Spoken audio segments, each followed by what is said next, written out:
Hi, Diana here. The year is 2024, and this applies to any year where there are national votings going on. Quite a bit of the world is doing national votes this year for presidents, representatives, prime ministers, what have you. So, who do you want in office?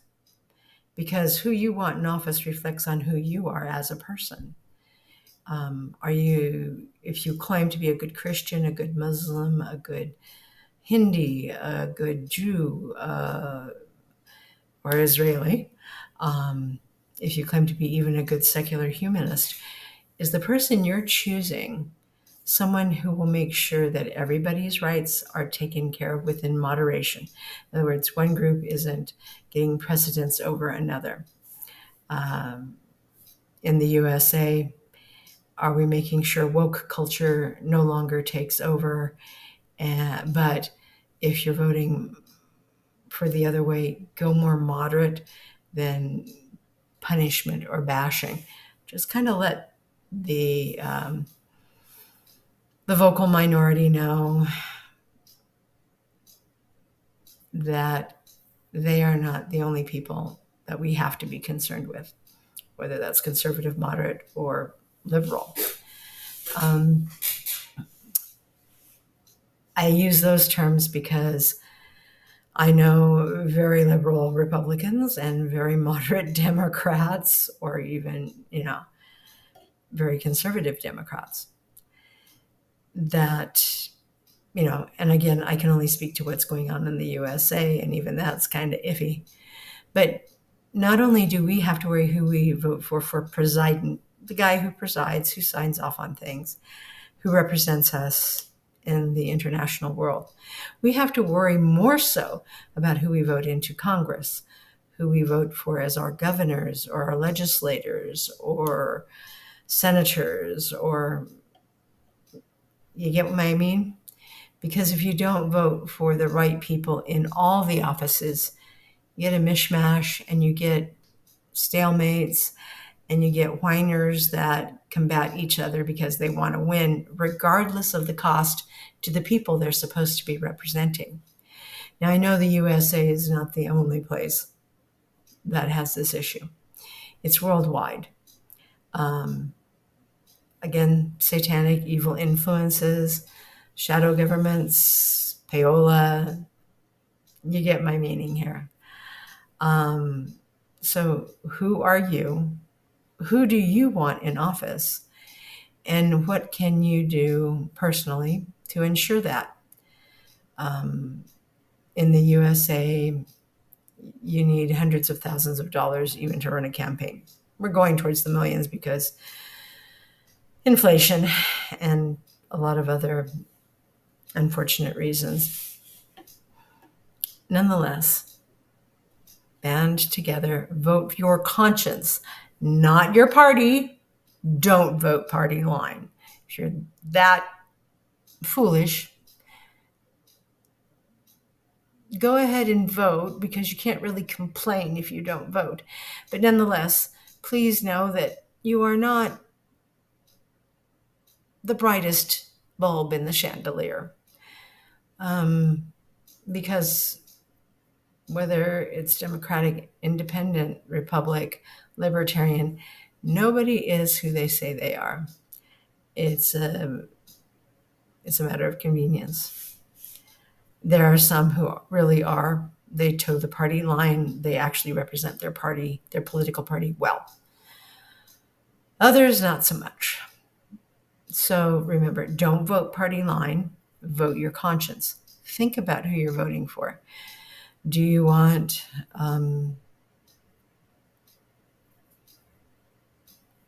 Mr. Biden, the mentally incompetent with the yacht girl VP?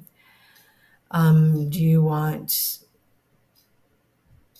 RFK Jr.? He seems solid, and his family has a habit, or at least JFK and Robert Sr. had a better reputation, at least publicly, of being moderate. They understood that the USA is not a political party. It is a melting pot, as it should be. That's what it was created for. That's why God allows it to still exist. Got me?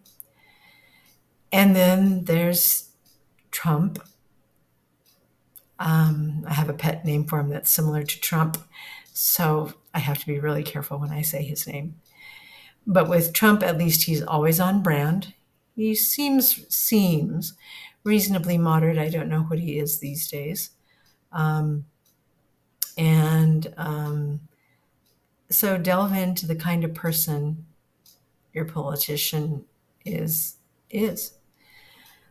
Are they faithful to their spouse? Do they at least not lie about who they are? Sometimes that's more telling. Are they honest about who they are, their faults and what have you, than that picture perfect couple that you see on the campaign trail? So regardless of where you live in the world, the middle of Africa, Australia, the northern provinces of China, if you're allowed to vote there, which I doubt, much like Russia, and certain other countries in the world. Think about it. And there's a couple of lines from movies.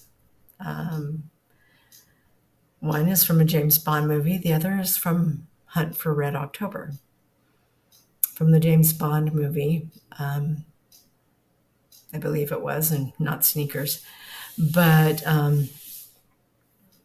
the line goes something like this. One man's terrorist is another man's freedom fighter. So where do you stand? The other thing, and this is from The Hunt for Red October, a little revolution now and then is a good thing, don't you think? Revolution doesn't have to be about killing someone or a certain someone's. Revolutionize your mind. Revolutionize your thought process. Don't have a me first mentality. Don't have a my political party first mentality. What is best for all? Does everyone get food, medical care, mental health care, not just physical, but mental health care? Do they have sufficient transportation? Does their job pay enough?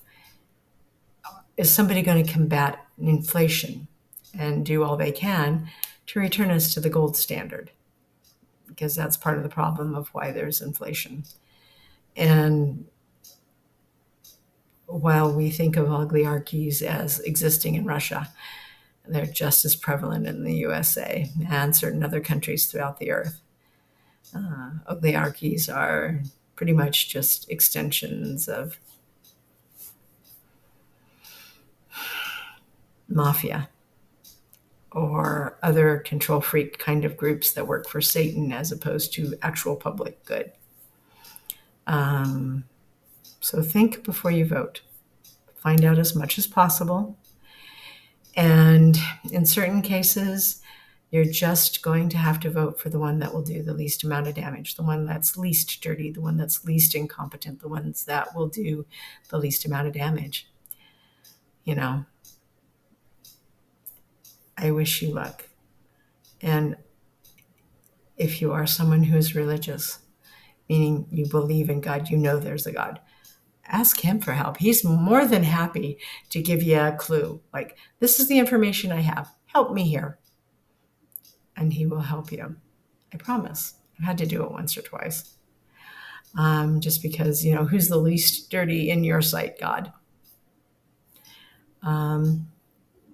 Doesn't mean they won't get dirtier. I'm just saying the least dirty at the time you're voting. So for those of you who are politicians, are you the least dirty?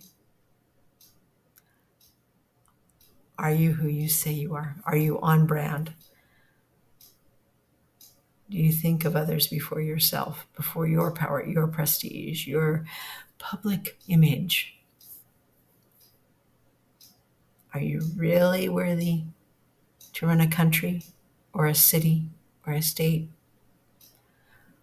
Or are you somewhat like Joe Biden or Kamala Harris or Gavin Newsom? And that's what he is. So for Californians, if you want California to get back on track, yeah, get rid of him. Politically, not, he is still a child of God, and God may think he has a use and purpose. So that's why I don't advocate killing people unless they're really they're a Pinochet or a Hitler or an Idi Amin. Yes, I'm that old. Or certain Ayatollahs, leaders of Hamas, those who support Hamas, those who support the Houthis, or claim they're Houthis, claim they're Hamas. In other words, not Palestinians, Hamas. Two separate things entirely. All Hamas are not Palestinians. If they wear the uniform, it's a 50-50 split. Only God knows the thoughts and intents of our heart. At any rate, I'm going off on a tangent here, so I'll shut it down. But as you vote this year, or any election year, think about the outcome and make sure you vote consistently, not just for the president or the prime minister, but for your representatives, local, state, national, province, ward, what have you. And when I say ward, I'm thinking of like in Louisiana. County, is another word for ward, I believe. But think about it. Does who you plan to vote for, do they stay on brand? Can you trust them to continue to be themselves? Because an idiot who is still consistently themselves is far better than somebody who appears clean but is filthier than dirt, if you get my meaning.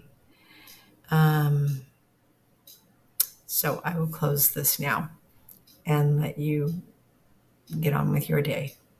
Bye.